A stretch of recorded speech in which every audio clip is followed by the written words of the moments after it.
The mansion stood on a quiet hill overlooking the city, glowing under rows of golden lights. Cars lined the long driveway, one after another, each more expensive than the last. Valets hurried back and forth, opening doors for men in sharp suits and women in elegant dresses. Laughter floated through the warm evening air, mixing with the soft sound of music coming from inside. It was the kind of party people talked about for weeks. Inside the ballroom, crystal chandeliers sparkled above polished marble floors. Servers moved carefully between groups of guests, carrying silver trays filled with drinks and small, delicate dishes that looked too perfect to eat. The air smelled of perfume, fine wine, and fresh flowers placed in tall glass vases around the room. Among the catering staff was a young waitress dressed in a simple black uniform. Her hair was tied back neatly, and her steps were careful but steady. She had worked many events before, but this one felt different. The guests here were powerful people, business owners, investors, local leaders. Their voices carried confidence. Their laughter sounded loud and certain. She kept her eyes down most of the time, not because she lacked confidence, but because she knew her place at events like this. She was there to serve, not to be noticed. Still, it was hard not to look around. Near the large windows stood a grand piano. It was glossy black, placed under a soft spotlight as if it were a guest itself. Its surface reflected the lights above, and the lid was slightly open. No one was playing it. It seemed more like decoration, something to show taste and wealth. As she passed by with a tray of drinks, her eyes paused on the piano for just a second longer than usual. Her fingers tightened slightly around the edge of the tray. For a brief moment, the noise of the room faded in her mind. She imagined the smooth feel of the keys under her hands. She remembered the sound of notes filling a small room. She remembered sitting upright, listening carefully to every tone. "Careful!" Another server whispered gently as he brushed past her. She blinked and returned to the present. "Sorry," she said softly. She moved on, offering drinks with a polite smile. Across the room, the host stood near the center of attention. The millionaire was known for his bold personality. He liked to speak loudly, laugh loudly, and make sure everyone knew he was the one who made the evening possible. His suit was custom-made, his watch expensive, his smile wide and confident. Guests surrounded him, listening as he told stories about business deals and travel. Every now and then, he raised his glass and others followed. He enjoyed being admired. As the evening continued, more guests arrived. A string quartet had played earlier, but they had finished their performance. Now soft recorded music filled the background. Conversations grew louder as wine glasses emptied and were refilled. The waitress moved from table to table, clearing plates and replacing napkins. She listened without meaning to. Some guests spoke about investments. Others talked about art, charity events, or private schools.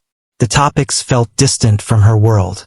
At one point, she passed close to the piano again. This time, two guests were standing near it. "It's beautiful," one woman said, touching the edge lightly. "Does anyone actually play it?" The other guest laughed.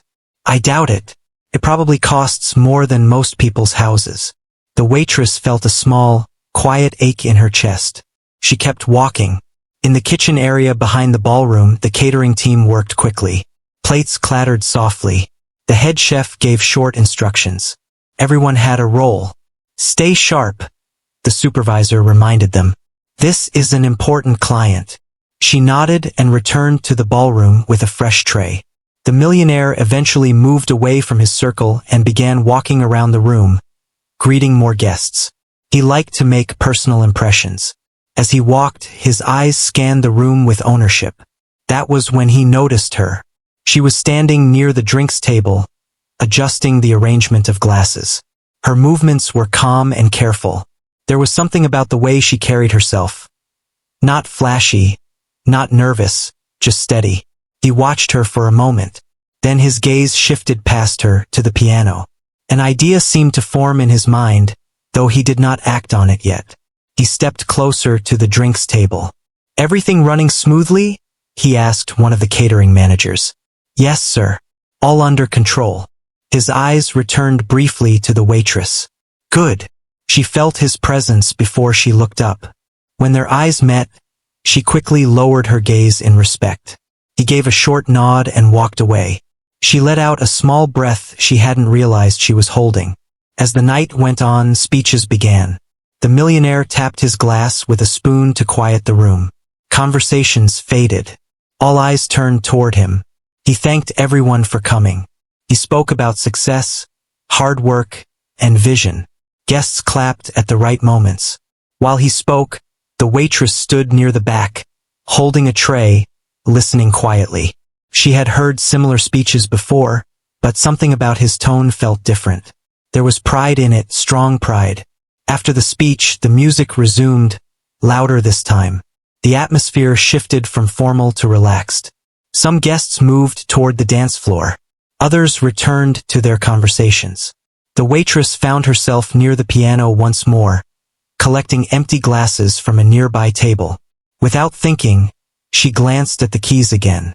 Her reflection stared back at her from the polished surface. For a second, she imagined sitting down and playing just one note. Just to hear it. Just to feel that connection again. She quickly pushed the thought away. That life was different. That life belonged to another time. She picked up the last glass and turned around, only to find the millionaire standing a few steps away, watching her. "Do you play?" he asked suddenly. She froze. "Sir." "The piano," he said, nodding toward it. "You were looking at it." Her heart skipped. She had not expected him to notice. "I used to learn," she replied carefully. "A long time ago." "Really?" His eyebrows lifted slightly, as if amused. "That's interesting." She gave a small, polite smile and stepped back, hoping the conversation would end there. But he did not move away. "Why stop?" he asked. She hesitated. "Life changes." He studied her for a moment longer, then let out a light chuckle. "Yes, I suppose it does." Before she could respond, another guest approached him with a question about a business project. He turned his attention away from her instantly, as if the conversation had never happened. She stood there for a moment, her pulse still quick. From across the room, a few guests had noticed the brief exchange. Nothing important, just a host speaking to staff. Still, whispers sometimes travel faster than expected in rooms like this. The night continued to grow louder. The waitress focused on her work, but her mind felt restless. His question echoed softly. "Do you play?" She remembered small hands reaching for piano keys. She remembered a teacher's patient voice. She remembered applause in a modest recital hall. She remembered promises made to herself. And she remembered the day everything changed. She shook the memories away and picked up another tray. Near the center of the ballroom, the millionaire stood with a new group of guests. He laughed at something one of them said, then glanced toward the piano again. His smile slowly widened, not kindly, but thoughtfully. He leaned closer to the group, lowering his voice slightly. A few of them followed his gaze toward the piano, then toward the staff moving around the room. The waitress did not notice. She was too busy making sure every guest had what they needed, moving quietly between conversations that did not belong to her. But something in the air had shifted. The piano, once just decoration, now seemed to be waiting. The music grew louder as the night moved forward. The guests had relaxed after the speech. Jackets were unbuttoned. Laughter came more freely. A few people had started dancing near the center of the ballroom, their shadows moving across the marble floor. The waitress continued her work, moving from group to group. She smiled politely, replaced empty glasses, and cleared small plates. On the outside, she looked calm. Inside, she felt uneasy. She could not forget the way the host had looked at her near the piano. Across the room, the millionaire stood with a small circle of guests. They were speaking in low voices at first, but soon their expressions changed. One of them glanced toward the piano. Another looked toward the catering staff. A slow grin spread across the millionaire's face. He raised his glass slightly. "You know," he said loudly enough for the group to hear, "this party is missing something." "Another speech?" one guest joked. He laughed. No, something more entertaining." The guests around him leaned in with interest. He turned and looked directly toward the piano. Then his eyes searched the room until they found her.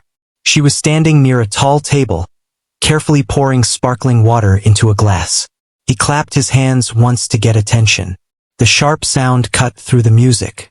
"Ladies and gentlemen," he called out, his voice strong and confident. "May I have your attention for a moment?" The music was lowered. Conversations faded. People turned toward him, curious. The waitress froze. He stepped forward into the open space near the piano. "We have enjoyed good food, good company, and good music tonight," he said with a charming smile. "But I have just learned something interesting." He paused for effect. "Our hard-working waitress here," he continued, pointing casually in her direction, "apparently knows how to play the piano." A few guests turned to look at her. She felt heat rush to her face. She wished the floor would open and swallow her whole. There were soft murmurs in the crowd. "Oh," someone said, "that's surprising."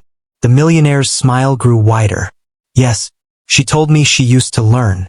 Isn't that right?" All eyes were on her now. She felt her hands trembling slightly.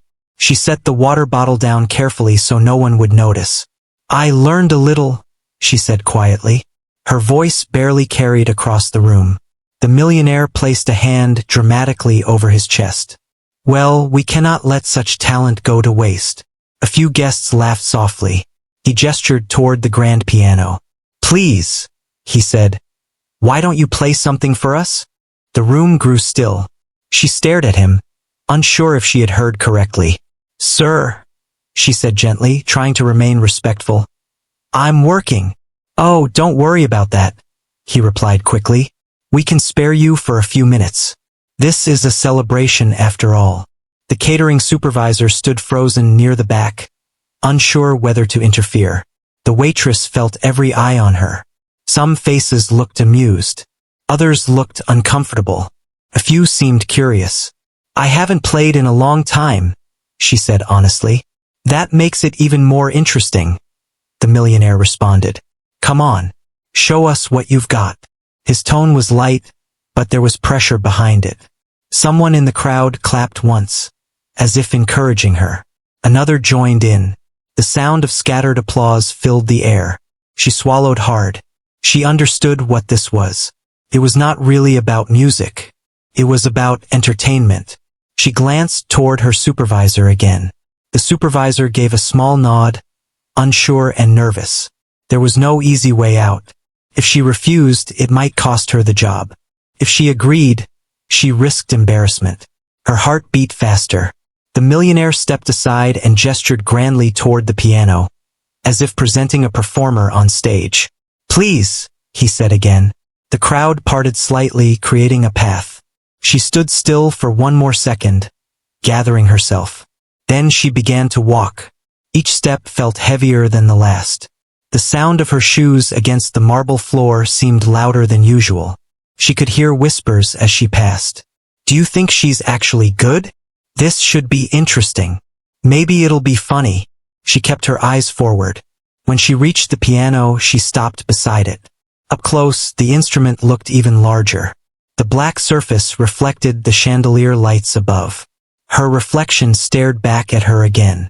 She placed her hand lightly on the edge. The millionaire moved closer, standing just a few feet away. "Take your time," he said, though there was impatience hidden in his smile. She slowly sat down on the bench. The room was completely silent now. Even the air felt still. She looked down at the keys.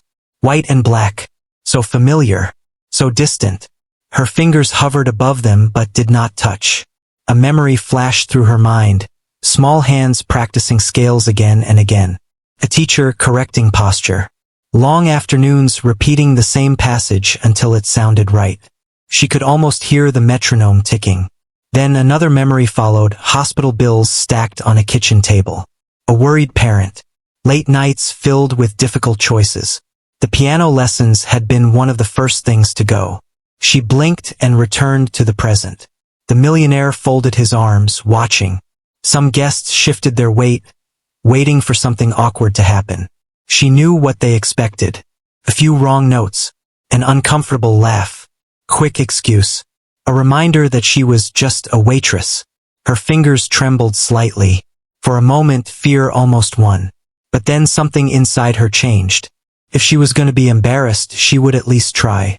She closed her eyes for a brief second and took a slow breath. When she opened them again, her hands lowered onto the keys. The first note had not yet been played. But in that quiet second before the sound, something shifted in the room. The millionaire leaned slightly forward, ready for the show. A few guests held back smiles. She pressed one key gently. The clear tone rang through the ballroom. It was soft, but steady. She pressed another, then another. The notes were simple at first, like someone testing the water before diving in. The crowd listened carefully, waiting for a mistake. But none came. She adjusted her posture without thinking, her back straight, her shoulders relaxed. Her fingers began to move more confidently across the keys. A melody started to form. It was not loud or dramatic yet. It was quiet and careful, like a story beginning. The whispers in the crowd faded. The millionaire's smile slowly became less certain. She was no longer looking at him. She was looking at the keys. And for the first time that night, she was not thinking about the guests or her uniform or her job. She was thinking about the music. The melody grew stronger, filling the space between the chandeliers and the marble floor. What had started as a moment meant to entertain was turning into something else. But the true surprise had not yet arrived. And the room was just beginning to realize it. The soft melody continued to flow from her fingers, steady and calm. What began as a few simple notes slowly turned into something fuller. Her hands moved with more confidence now, no longer shaking. The sound of the piano spread across the ballroom like a quiet wave. At first, some guests still expected a mistake. A few stood with polite smiles, waiting for the moment when she would stop and laugh nervously. But that moment did not come. Instead, the music deepened. Her left hand built a gentle rhythm, strong and steady. Her right hand carried the melody higher, adding emotion to every note. It was not just sound. It was feeling. The room changed. People who had been whispering fell silent. A man who had been checking his phone slowly lowered it. A woman near the window placed her drink on the table without taking her eyes off the piano. The millionaire, who had been standing with folded arms, slowly uncrossed them. This was not what he expected. She was no longer just a waitress sitting at his piano. She looked different now. Her back was straight, her shoulders relaxed. Her fingers moved across the keys as if they had been waiting for this moment. Her face, which had shown fear only minutes ago, now held focus and quiet strength. She was somewhere else. In her mind, she was no longer in a ballroom filled with expensive suits and shining jewelry. She was back in a small living room with faded curtains and a second-hand piano pushed against the wall. She was a little girl again, feet barely touching the floor, trying to reach an octave stretch. She could hear her teacher's voice reminding her to feel the music, not just play it. Listen to what the song is saying, the teacher used to say, and she had listened. She remembered waking up early before school just to practice. She remembered neighbors knocking on the wall when she played too late at night. She remembered her parents sitting quietly at the kitchen table, smiling softly while she practiced the same piece again and again. The melody she was playing now was one she had once performed at a small local competition. It had been her favorite piece. Not because it was easy, but because it told a story without words.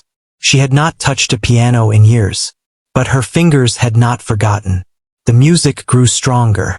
It moved from soft to bold, from careful to confident. The notes climbed higher, then dropped lower like waves rising and falling. A quiet gasp came from somewhere in the crowd. The millionaire shifted his weight. He glanced around the room, noticing the expressions on his guests' faces.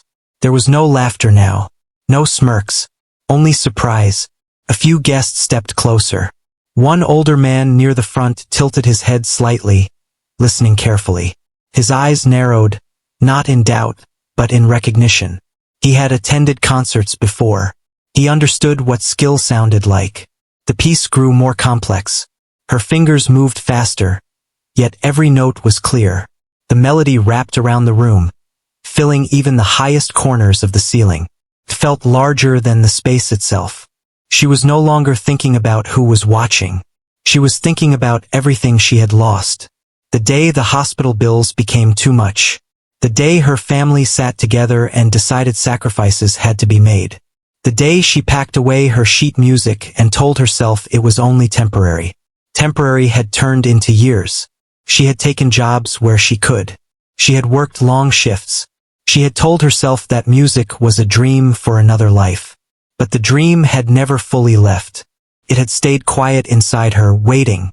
As she reached the middle of the piece, the music softened again. The loud, strong notes faded into something gentle and almost fragile. It sounded like a question. The room leaned in closer. Even the staff near the back of the ballroom had stopped working. Trays were held in midair. Conversations were forgotten. The millionaire's confident smile had completely disappeared. He had wanted a short, awkward performance. Something playful. Something he could laugh about later. Instead, he was standing in silence like everyone else. The final section of the piece began slowly, building tension one note at a time. Her fingers pressed harder now, drawing deeper sound from the piano. The melody rose higher and higher until it felt like it might break. Then it exploded into a powerful, breathtaking run of notes. Her hands moved with speed and control. The sound was rich, bold, and alive. The chandelier lights above seemed to shimmer with the rhythm. A woman near the front covered her mouth with her hand, eyes wide. The older man who had been listening closely nodded to himself, impressed. The millionaire swallowed. This was no accident.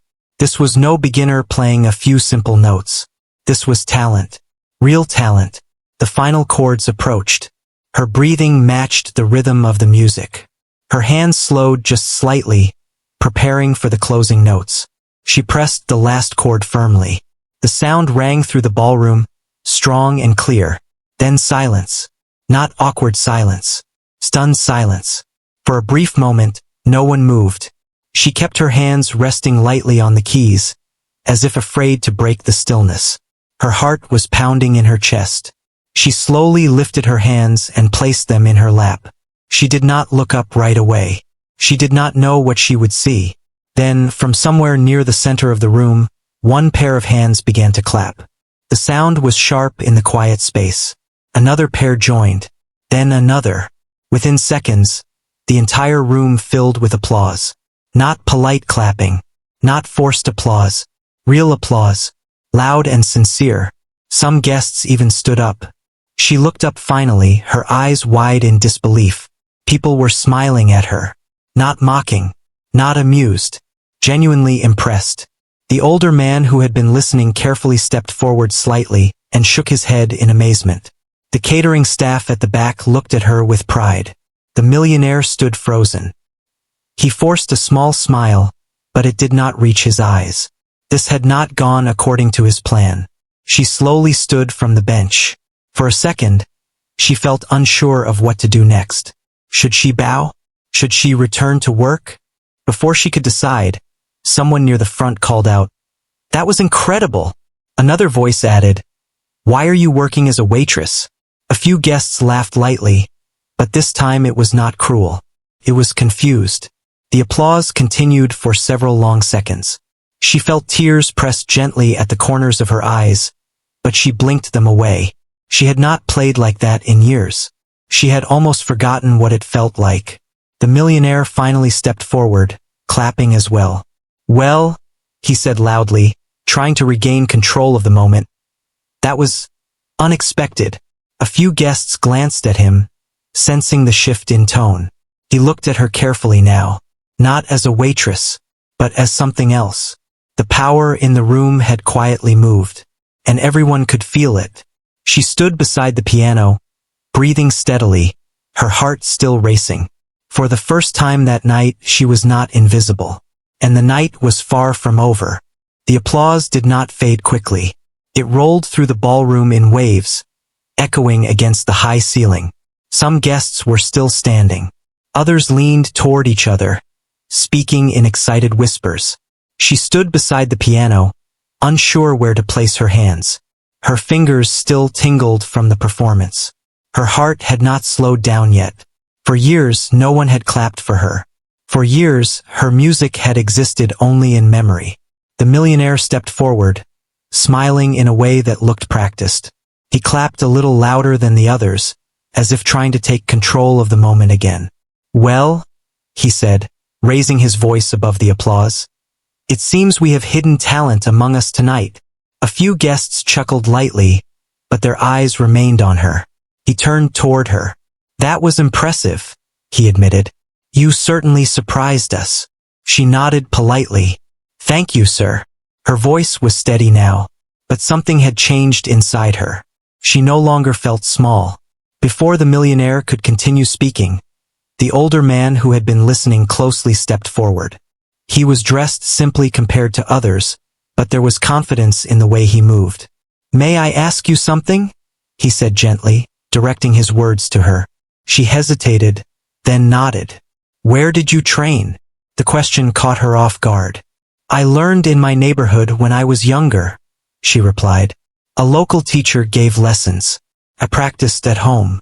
The man studied her face, as if searching his memory. "Did you ever compete?" he asked.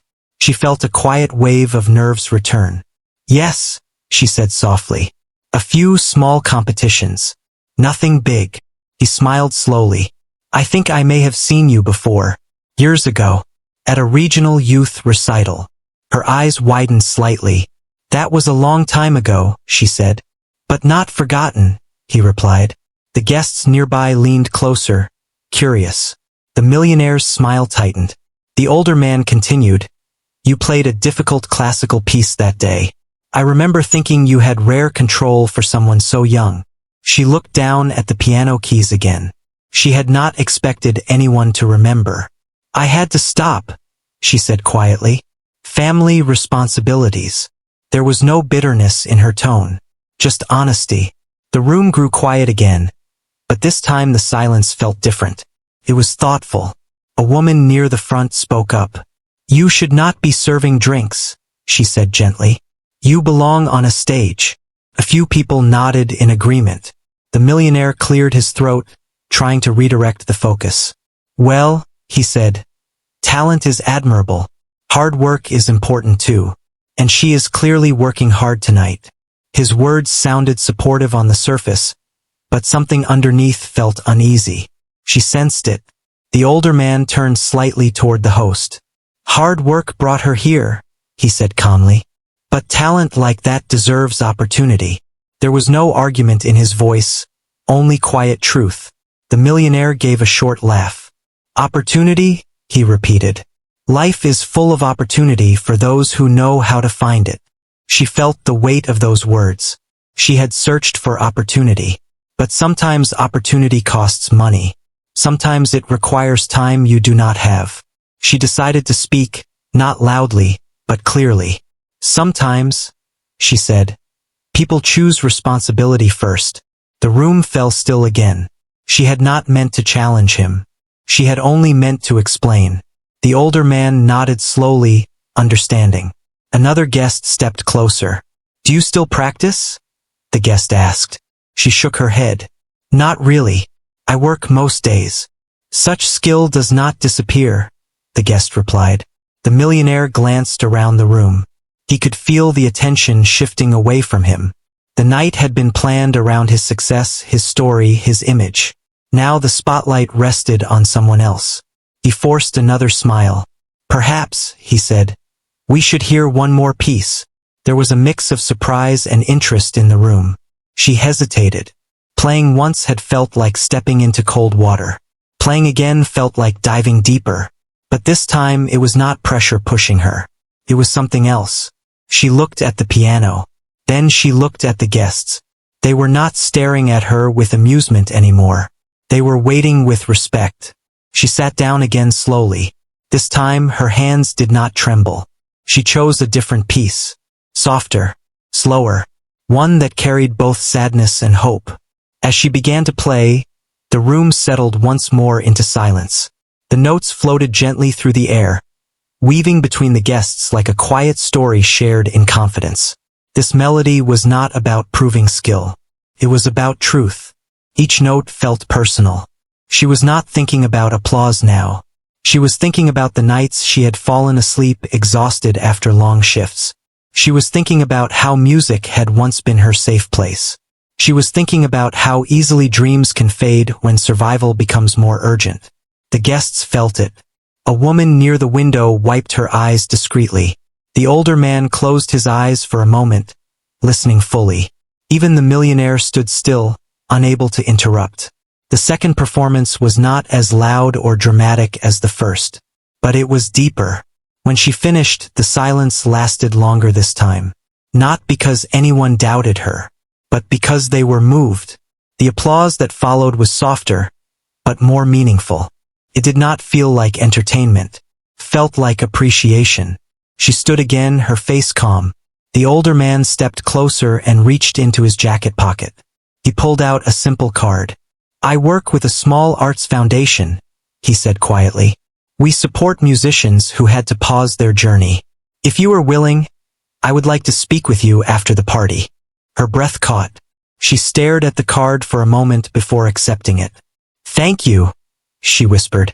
The millionaire watched the exchange carefully. The energy in the room had completely shifted now. What had begun as a small attempt at humor had turned into something far beyond his control.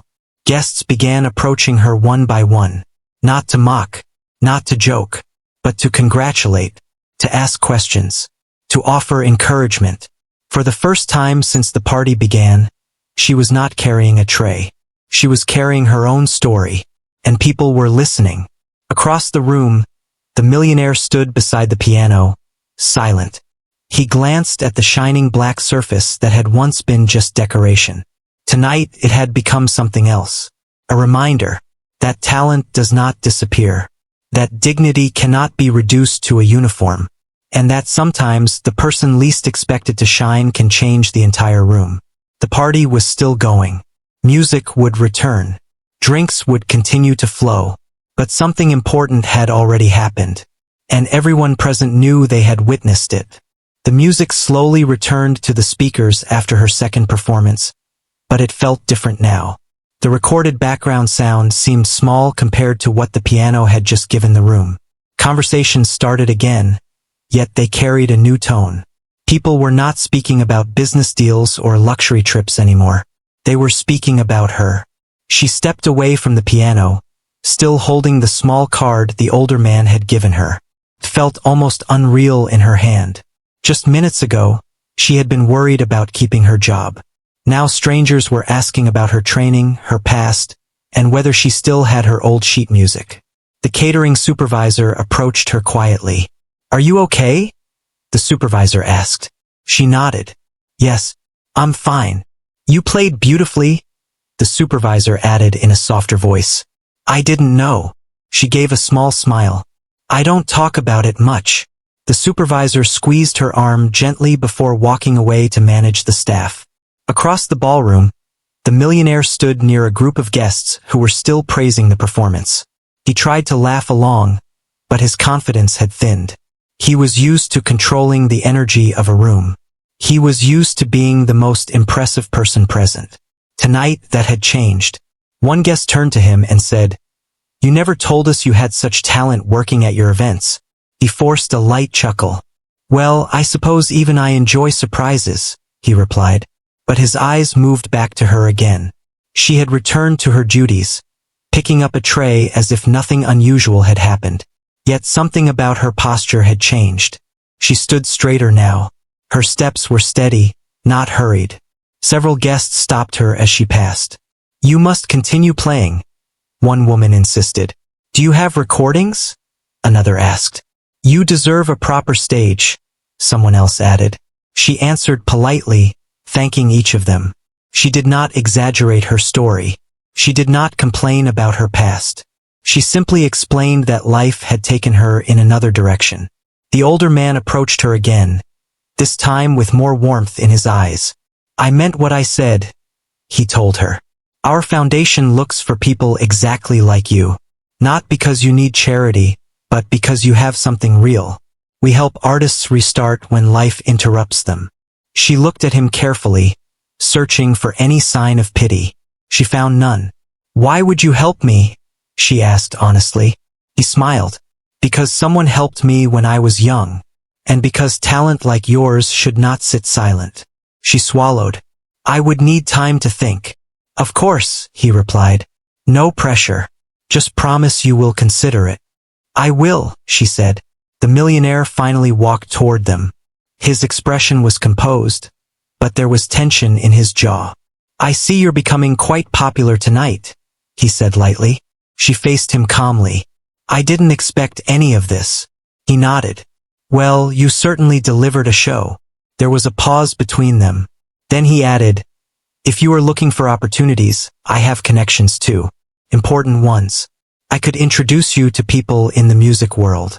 The offer sounded generous on the surface, but something about his tone felt different from the older man's. Felt like a way to regain control. She looked at him steadily. "Thank you," she said. "But tonight wasn't about connections." He raised an eyebrow slightly. "No, it was about music," she replied. The words were simple, but they carried quiet strength. A few guests nearby pretended not to listen, though their ears were clearly tuned to the conversation. The millionaire cleared his throat. "Of course, music," he said. "Still, you should think carefully. Opportunities don't come often." She nodded politely. "I know." There was no anger in her voice. No challenge. Just calm certainty. For the first time that evening, he seemed unsure of what to say next. He gave a short nod and stepped back. As he walked away, one of his business partners leaned toward him and murmured something quietly. The partner's expression suggested respect. Not for him, but for her.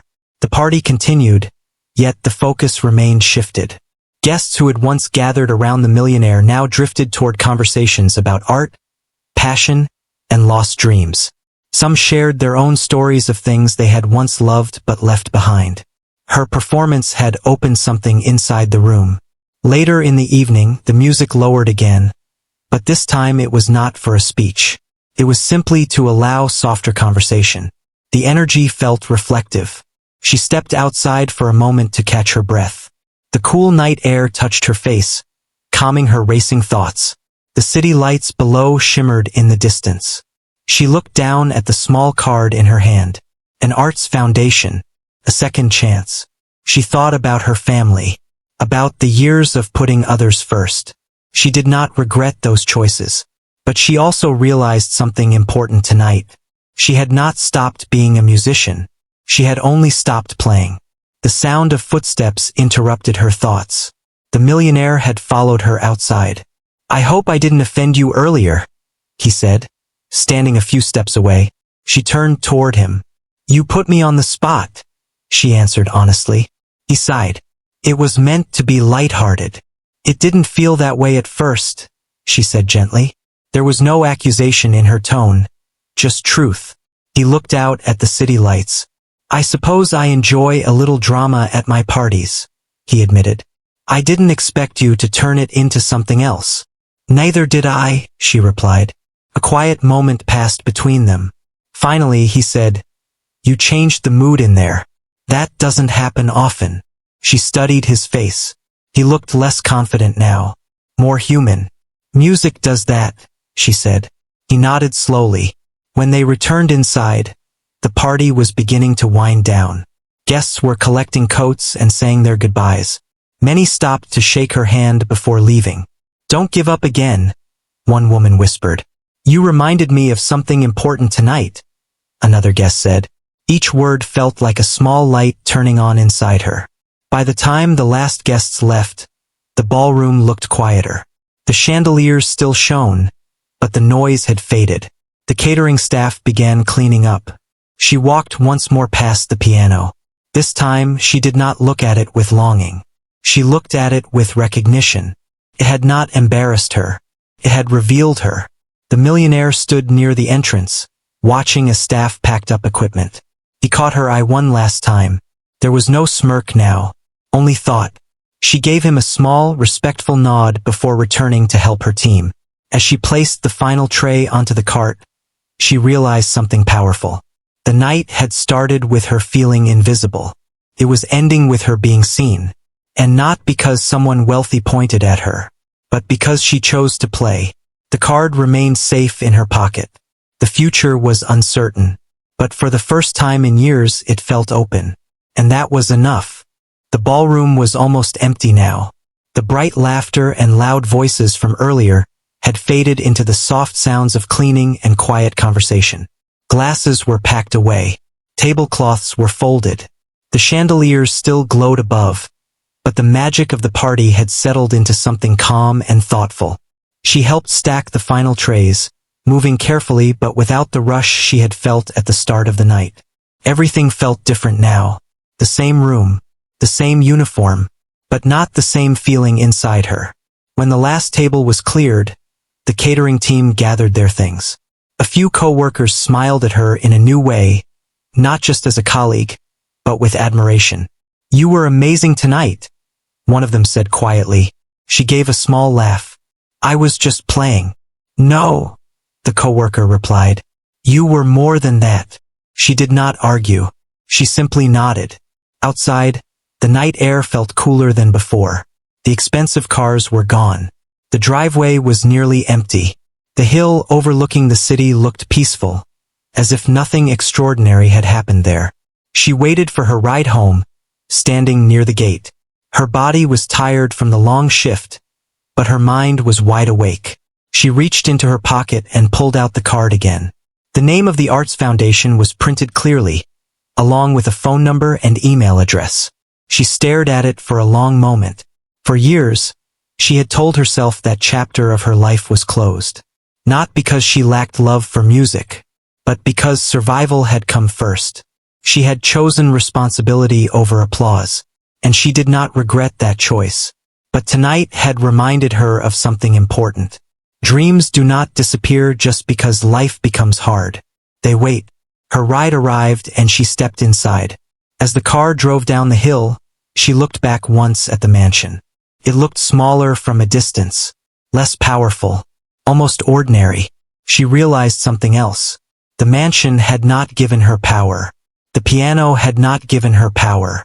The applause had not given her power. She had carried it all along. The next morning, she woke up earlier than usual. The events of the night felt almost like a dream. For a moment, she wondered if she had imagined the applause, the card, the conversations. But when she reached into her bag and felt the small card again, she knew it was real. She sat at the small kitchen table in her apartment, staring at her phone. Her finger hovered over the number. She felt fear, not fear of failing, fear of trying again. Trying meant hope, and hope can be fragile. After a long breath, she dialed. The phone rang twice before a calm voice answered. She introduced herself quietly. There was a short pause on the other end. "Yes," the voice said warmly. "We were hoping you would call." A meeting was arranged for later that week. When she hung up, her hands trembled slightly, not from nerves alone but from possibility. Meanwhile, across town, the millionaire sat in his large office, staring out at the city through wide glass windows. The party had been successful in many ways. Important deals were discussed. New partnerships formed. But the only thing people were talking about the next day was the waitress who played the piano. He had already received 3 messages from guests asking about her. One even asked if she would perform at another event. He leaned back in his chair and replayed the moment in his mind. The way he had called her out. The way he expected laughter. Instead, he had witnessed something he could not control. Talent, dignity, grace under pressure. He had built his life on strategy and power. He understood business well. But that night had taught him something business never had. Respect cannot be demanded. It must be earned. A few days later, she attended the meeting at the Arts Foundation. The building was simple, not grand. Inside, there were photos of musicians on the walls. Some were young. Some were older, returning to music after long breaks.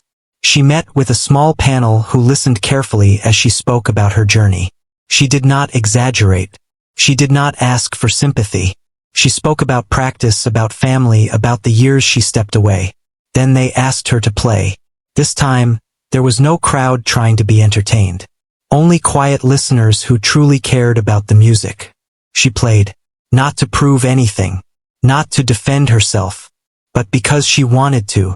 When she finished, the room was silent for a moment.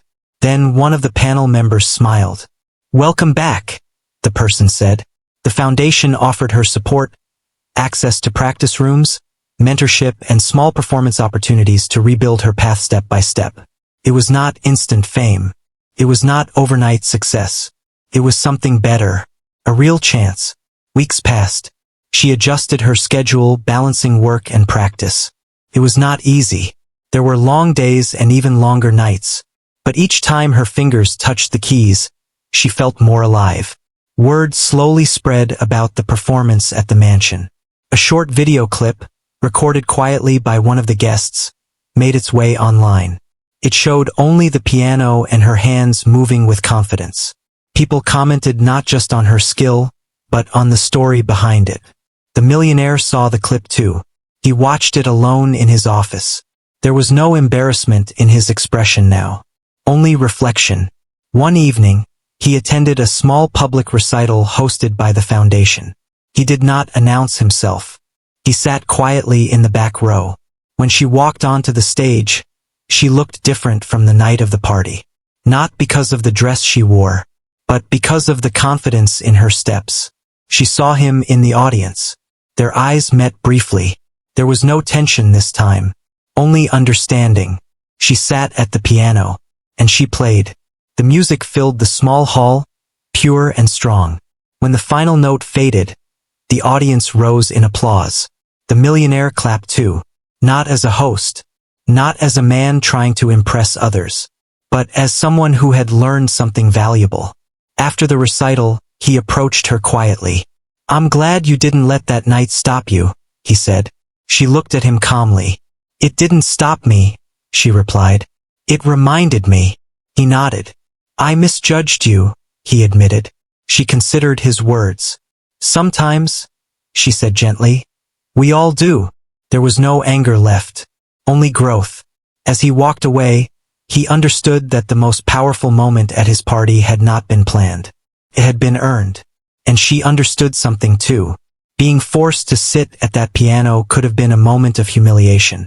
Instead, it became a turning point. Not because someone wealthy pointed at her, but because she chose courage over fear. The journey ahead was still long. But now, when she sat at a piano, she did not see what she had lost. She saw what was still possible. And that changed everything.